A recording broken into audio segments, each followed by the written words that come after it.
We have some gifts for you. Good. I want Bitcoin. So Donald Trump made history this week, becoming the first US president to pay using the Bitcoin network at Pub Key Bar in New York City. And while this might seem exciting on the surface, today I want to dive deep into the stench that lies underneath Trump's support for Bitcoin and crypto. And nowhere is the stench more pungent than in the dirty details of his newly launched crypto project, World Liberty Financial, which is linked to shady developers of a $2 million DeFi hack. Plus, I reveal why BlackRock is quietly preparing for a $35 trillion debt crisis with, you guessed it, Bitcoin. What's up, YouTube? Welcome to Pure Bitcoin Signal. I'm Hurley, Director of Content here at Swan. Now let's talk blockchain technology. Now, as I said in the intro, Donald Trump this week became the first US president to pay for food using the Bitcoin network. It took place in all its awkward glory on Wednesday evening at Pub Key, a Bitcoin bar in New York City. Let's go ahead. Scan that QR code right here. Right there. Right there. It's that one.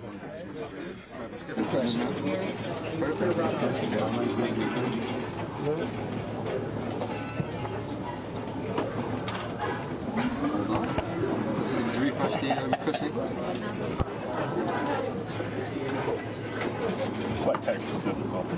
All right, we're done. Perfect. The first transaction by a president on the Bitcoin protocol. History. You know what that means? It's history. It's history of the making. Now, there were a few funny moments from this visit, like this one where Trump was handing out cheeseburgers. This is a crypto burger. No, it's a Bitcoin burger. Actually, you should name them. Name a Bitcoin and a crypto.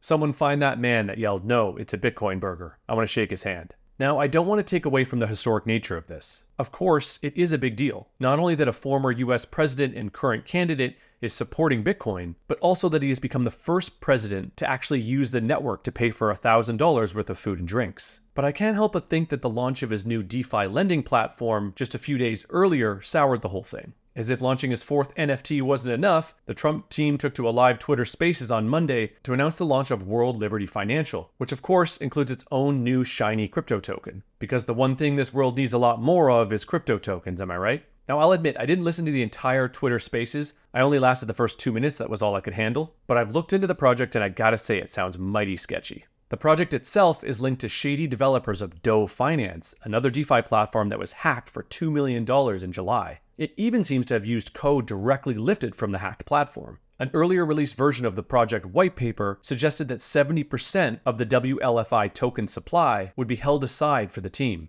with the remainder allocated for public sale. Sounds legit, right? But this quote from the white paper itself really spells it all out for us. It says, World Liberty Financial highlights the power of blockchain in an accessible way. 2014 just called, and they want their narrative buzzwords back. Now, this is the crux of the issue, and something that anyone who's been in Bitcoin for longer than 2 years can't help but cringe at. To highlight this blockchain not Bitcoin narrative that is resurfacing, take a look at this Newsmax clip from this week. Welcome back to American Agenda. One day after the second assassination attempt on his life, former President Trump was promoting a brand new family business venture. How about that? The former president speaking on X Spaces and unveiled a new crypto trading platform. It's called World Liberty Financial, while also speaking broadly about the blockchain industry. Trump then turned the stream over to his sons and partners to reveal some of the specifics, saying it's a platform where people can borrow, lend, and earn interest on cryptocurrency. Okay, joining us now to discuss, the host of the Coin Stories and podcast and Bitcoin educator, Natalie Brunell, plus senior research faculty at the American Institute for Economic Research, Thomas Hogan. Good to see you both on the show today. Thomas, I want to start with you. Look, we haven't talked about this yet. Inside of crypto, it's the blockchain technology that I've heard is the most valuable part of the whole thing. Is that true, and can you elaborate? Yeah, that's right. Blockchain technology is a decentralized public ledger that tracks every single trade of a cryptocurrency. And so it means trading cryptocurrency is safe and reliable. You can see every single trade that people have made. You can have some kind of decentralized system that allows people to do finance, like this DeFi project that Trump is talking about, where unlike a bank where you can't see what's going on inside of the bank, using blockchain, you can see all of the funds that have been deposited into a pool. You can see that your money is there on the blockchain. And so it's a safe, reliable way to potentially do finance. But the regulators don't seem to be as excited about it as the investors and builders are. Natalie, I still have a lot to learn about crypto and Bitcoin and all of these things, but I do know that some opponents of Donald Trump are saying that this new crypto venture is full of potential risks and conflicts if he wins the election. Plus, it also raises questions about what would happen if it necessitates enforcement action by the next administration. Your thoughts on this one? How is it a conflict of interest? What do you think? Oh gosh, so much to say on this. If I was advising President Trump, I would tell him to put on his laser eyes and just focus on Bitcoin. But this is a common mistake that a lot of investors make when they first start dabbling in cryptocurrency. They start investing in other tokens, or sometimes they decide to come up with their own, and nothing comes even close to creating the same opportunity that Bitcoin offers when it comes to what he's saying, the democratization of finance, actually removing politics from money, because Bitcoin is truly decentralized and truly scarce. And it is the chance to economically empower 8 billion people. Now, I give him credit because it takes time to really understand Bitcoin, and I'm optimistic about the Trumps, knowing that they intend to create a strategic Bitcoin stockpile if elected. But if any president wants to create a true opportunity economy, as Kamala has been talking about publicly, all they need to do is embrace Bitcoin and encourage everyone to learn about it and start accumulating it. And to your questions about the risks, I want to talk a little bit about the difference between Bitcoin and crypto. Hey, Natalie, we're gonna have to hold that thought until next time because we're so short on time. We're out of time. We're sorry. Next time, Natalie Brunell, Thomas Hogan, thanks for coming on. We appreciate it.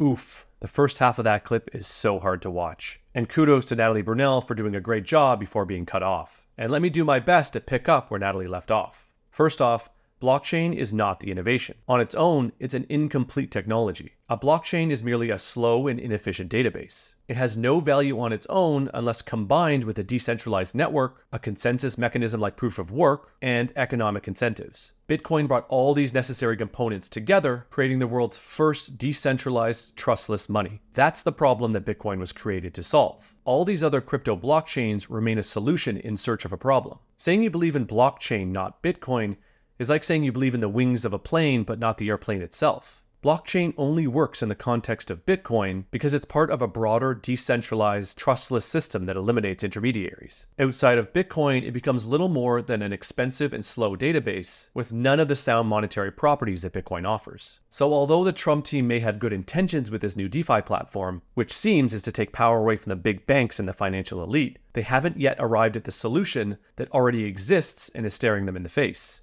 It's Bitcoin. It is the only true DeFi, the only truly decentralized financial system. There is no need to reinvent the wheel. Of course, all of this isn't actually a problem for Bitcoin in the long run. Trump and his team are just going through their shitcoin phase. We've all been there. Heck, maybe you're in that stage right now. And if you are, all I can say is keep studying Bitcoin. And while you're at it, show me one problem that these other crypto tokens have solved. I'll wait here. Just like the rest of us, Trump will eventually learn that Bitcoin is the only way forward. Digital scarcity is a one-time discovery, and World Liberty Financial ain't it. I also would be remiss if I didn't point out that BlackRock isn't quietly preparing for a $35 trillion debt crisis with WLFI token or Doge or Solana. As Forbes reported yesterday, they're preparing with Bitcoin.